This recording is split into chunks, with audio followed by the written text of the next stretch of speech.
Hello all. I was watching something recently where a couple of fellas were exploring the different generations and making the point that with the millennial generation came an age of anxiety, self-esteem issues somewhat became normalized. I got thinking about this and I think it's true actually. You see this a lot in our pop culture, media, movies, music. And very often you'll see the stories on, I don't know what it is, television or YouTube about how someone's coming clean about their battle with whatever it is. Now, I don't want to demean that battle, but the point I'm making is we almost have this undying idea that it's so crazy to admit that you've had this struggle, be it with anxiety or depression or addiction or whatever it is. And society is going to just destroy you for it. And we seem to fail to recognize that almost uniformly these things are accepted gleefully and people get a lot from them. And I'm not saying that it's bad, to admit that you have struggles or to be working on them. I'm saying there's something going on here on the underlying level, which speaks to the zeitgeist of the age. People are feeling uncertain. They're sort of broken within. And there's almost this constant refrain to society, is cruel and so conservative and wrapped up. And it's just not the world I recognize, if I'm honest. I was even saying to my wife the other day, ChatGPT, if you ask it a question, it tends to have a bit of an upbeat, positive, motivational flavour to it, which I find quite suspect personally. I think it could be a bit emotionally manipulative. I made a video before about women falling in love with it and men treating it as a therapist, But the point I'm really trying to get to here is why is this happening?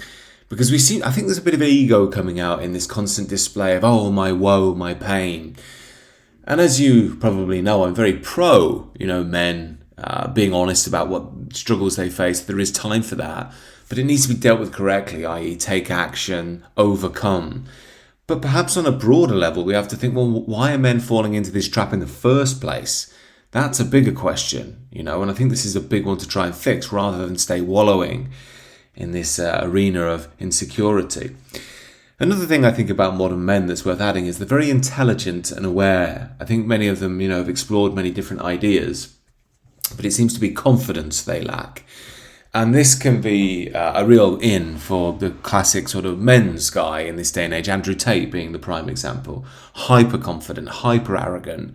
I am the king, the kind of counter of the modern liberal line.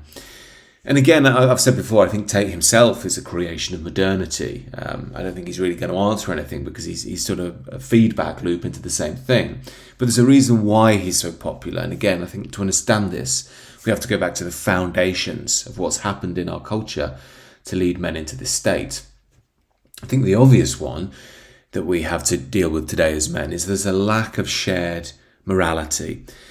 And as much as men like to say, oh, I stand alone and I'm a lone wolf, I'm a Sigma male, the reality is you wouldn't be human if you didn't want to align with a shared moral standard. That's what makes us human. It's what makes societies and cultures and so on. And it's perfectly normal to want to live in an environment where you're surrounded by, if you like, your people and you understand the coding. Now, of course, you're never going to get that perfect in life, but it's certainly fair to say this was a lot more stable before the turn of the millennium. Okay, you could argue it's a bit stale, maybe. That's why people wanted to rebel. But broadly speaking, we kind of all had a shared morality. We all understood what we meant. We understood the basis of Western life. Now, arguably starting in the 60s, liberalism really challenged that. But I think the 60s itself, it was just the beginning of it. It really developed more, I would say, in the 90s and noughts, where the 60s revolution really kicked into its own. And again, like I've often said with things, it's easy to break apart from tradition, sometimes necessary to reshape. But when you break away, that can be a beautiful thing, like the 60s music, Jimi Hendrix, Dylan, all that sort of thing. But once you've done that, it's hard to come back to sanity. Once you've broken the path, hard to rebuild it. And very often what you find is a break tends to lead to more micro breaks. See this again with the Anglican break from the Catholic Church. All right, maybe there were some legitimate points there in corruption, but once it's broken, it keeps breaking again into baptism, Methodism, till basically you're somewhere in, I don't know, Missouri with a trans whatever giving you lectures about what God really thinks, and there's no authority anymore. This is the point. It's that balance between order and chaos, as always, which is so difficult to get right. You need real wise people if you're going to challenge the tradition. But anyway, my point is we started to challenge it. And then this led in the 60s to what was really more of a minor challenge, though it seems bigger looking back. The big challenge, as I say, came in the 90s and noughts because a lot of the older generations died off, or at least they got old. So if you like, that more balanced way of thinking or orderly way of thinking disappeared and the ideologies came in. Now this leads to probably the biggest issues that moderns have had to face. The morals are changing underneath, and not only are they changing, like the liberals want to make out, it's all changing into this enlightened world where everybody is fighting social justice. It's not true at all. Everybody's disagreeing about everything. Go on the internet and have a look. They want to make out there's this intersectional movement against, white Western culture. But look at the differences between the Muslims and the feminists, the gays and the Buddhists. They do not have one shared worldview. They've just been held together via quite a radical ideology against the West. But they're all different. And what this really means is that people don't know where to stand anymore. And of course, what this leads to, is if you're wrong about something, then you can just get highly excoriated in this day and age. If you say something edgy at work, I think some woman the other day said something about asylum seekers or something that someone found offensive and she got fired. It's great. And she didn't even say anything that bad. It was something she said she was worried about, the rapes or something like that. And it offended a Muslim. And then, of course, because this is hate speech in this day and age, she was fired. Well, this is what I mean. People are frightened because you say something relatively innocuous and you've stood on an absolute landmine and it's taken your leg off. That can make you cautious and wary. And again, I know the Andrew Tates were like, fuck that, fuck this, all this sort of thing. Most normal human beings aren't like that. They want to try and have a calm, cohesive, peaceful life. That's normal. We do need the people who challenge the mainstream, of course, but not everyone wants to live arguing and fighting all the time. That only suits sort of 5 to 10% of personalities. And what this means is, again, of course, the ideologies are always battling. And as men, you don't know where to stand. Because then you're thinking, well, if I say this, I'll be called a toxic male. But then, of course, if I have these traditional values, I've noticed one they will use in the mainstream is you're fragile. Oh, you don't like women's football? I didn't realise how fragile your masculinity was. As if the only reason you don't like it is because, you're this sort of childish, moronic idiot who's so wrapped in his own ego and hatred of women, you can't bear them having fun and expressing themselves. And it's completely ridiculous when you break it down, but the mainstream culture use these lines very strongly. And a lot of people are just confused about what it means to be a man now. They think, well, if I adhere to a traditional understanding of masculinity, that's hate. No, it's not hate at all. It's actually love, really. But, there's no one explaining this to them in a deeper context. And they probably won't be open to it anyway because they've lost the door for any spiritual aperture in their life. But what this equals then is just this unending uncertainty, insecurity about who we are, about where's safe to tread. And even if you try and follow every single line that the liberal mainstream comes out with, you're still going to get it wrong because they change it all the time because they want to sound fresh and, they're narcissistic most of the time. Oh, don't you know, that sort of thing. Don't you know we don't say black people anymore, we say people of colour. But I thought coloured people was evil. It is, but people of colour's not for some reason. And it will change again in 6 months. So you either get to the point where you think, it's just pointless, I'm not even going to pay attention, or you're just constantly chasing your tail and someone's moving the goalposts all the time. And I think this underlies, again, why many men just check out. They just don't take part in modern society. Of course, another aspect of this shared morality breaking apart that's really important is it often implies that the mind is everything, And this is a real poison of modernity, because I'm very eager on this channel to say, look, we need to get beyond ideas of the mind and into the peace of being, which is where traditions really begin. And if you don't have that, if you don't have recourse to get away from yourself, you're locked in your own small self-identity, and that can be torturous. That can be hell.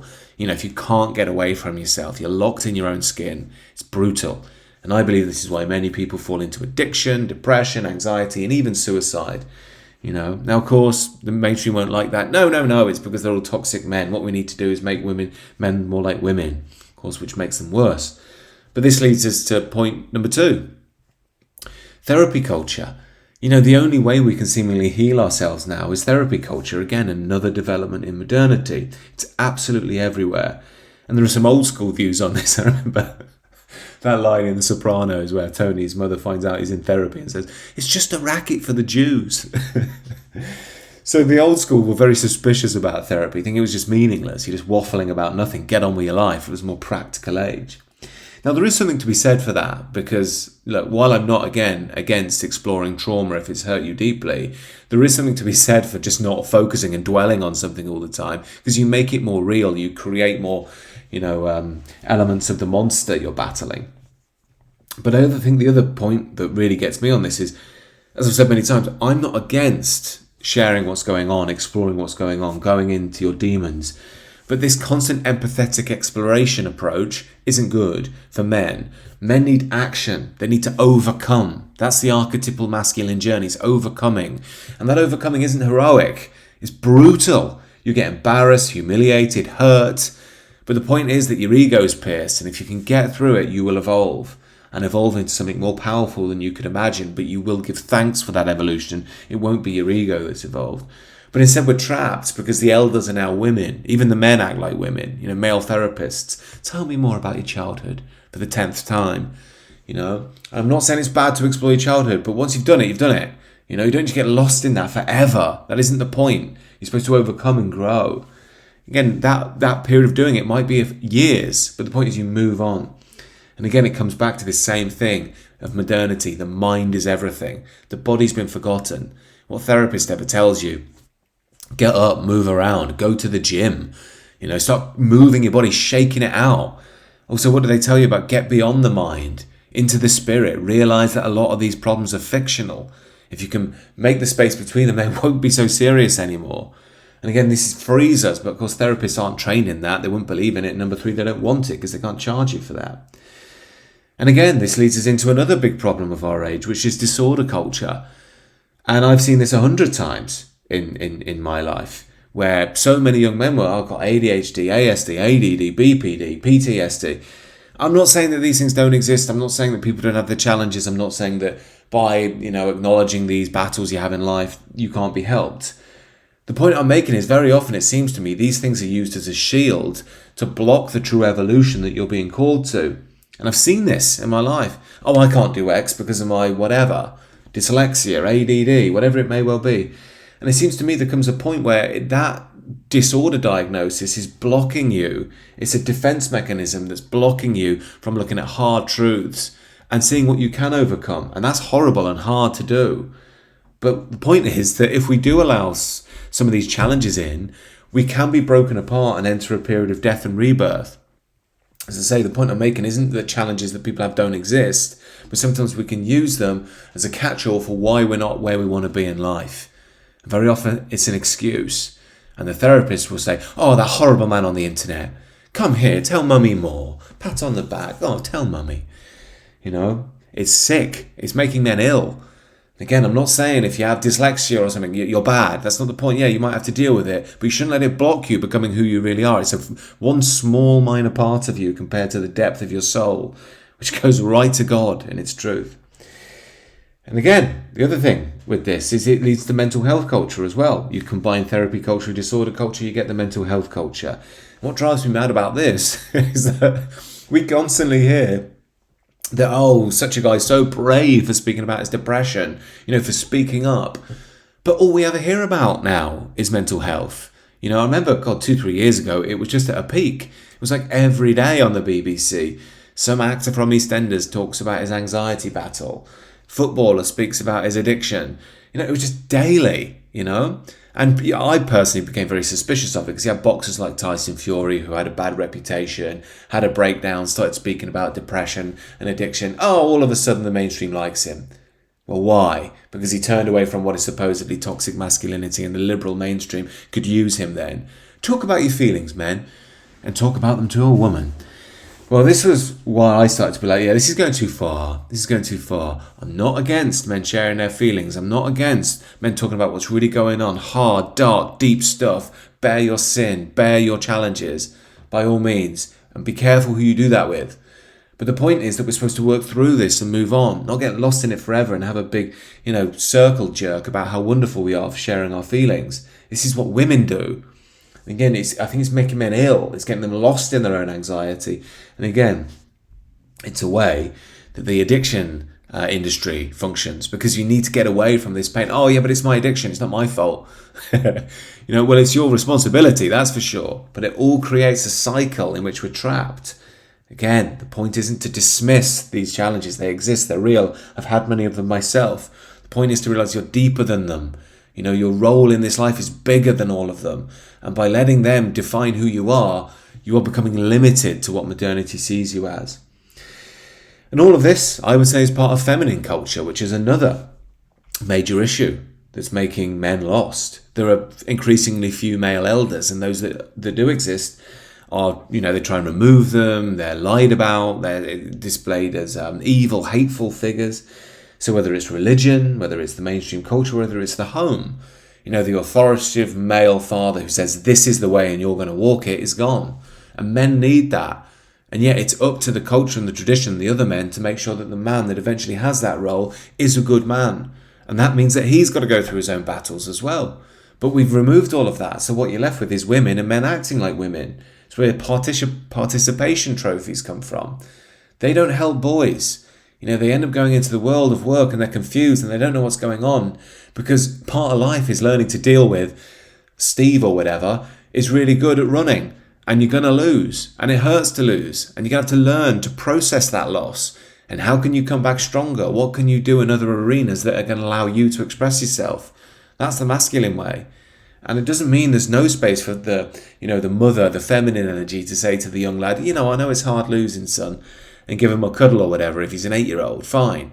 But it's dad's role to give his son a pat on the back and say, look, son, you did all right today. You're not going to win everything in life, but it's time to knuckle down and see what you can do in this arena. Follow your old man. I achieved in this realm. Can you follow me? Can you do it? G him up, challenge him, that sort of thing. But this really needs to be done especially to men coming of age as well.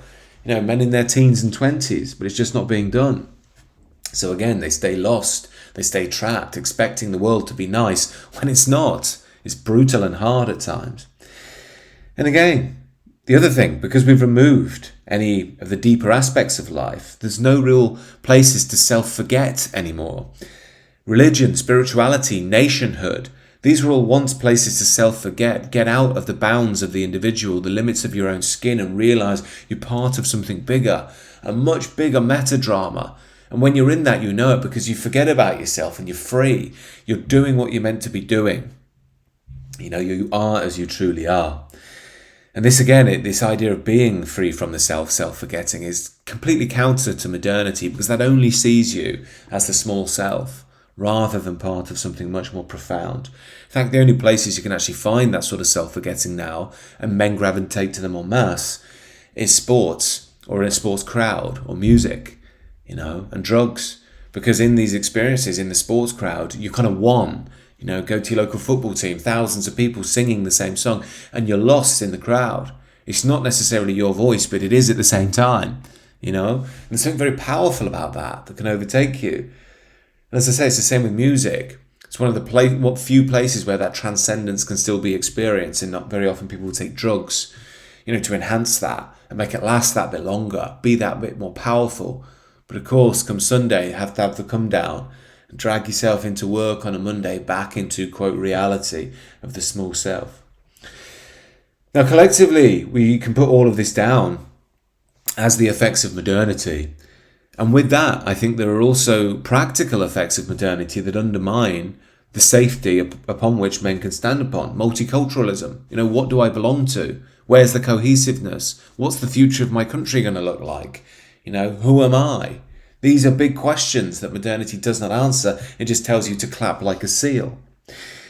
Again, we have the economy in a total mess now. Cost of living is out of control.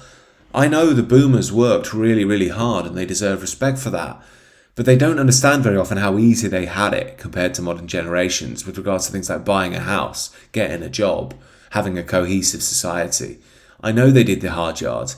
But today guys think, why bother doing the hard yards? I've got to do the hard yards for 10 years, compete with every other person from every other corner of the world. And even when I get there, get the job, I'm just paying to pay my bills in a city which, to be blunt, isn't really familiar to me anymore. Mass importation of people I don't recognise, I feel unsafe, and I work 12 hours a day for this and spend all my money and getting a lunch at Pret and all this sort of thing. Well, the dating market's a complete mess as well. And with that, of course, comes lack of an ability to settle down, have a stable relationship. Men and women don't trust each other anymore. They cheat on each other all the time. Women are looking for a better offer. Men just want to sleep around. And again, these lower nature forces are so strong. And they're so strong if you don't have a counter to them, which would you say in the broader traditional context is something like God's space, or even the broader meaning of nation, challenge, collectiveness. These things which allow us to overcome the limitations of the individual. But again, we need to be doing it together. When you're on your own, it's very easy to fall out of that. And collectively, this means we just have a very uncertain future. Scary for men. And no one wants to admit that because they're watching Andrew Tate. You got Bugatti, yeah? Go and get the Bugatti, be a tough guy. Don't have fear, And then all this sort of stuff. And it's just not helping. The point is that we need to go into the fear. We need to go in to our humiliation. We need to go into our limitations. We need to be broken. We need to say, I'm not perfect. I'm scared. I don't know what's going on. Go into it. Stop backing away and using these excuses of modernity. That's the way through.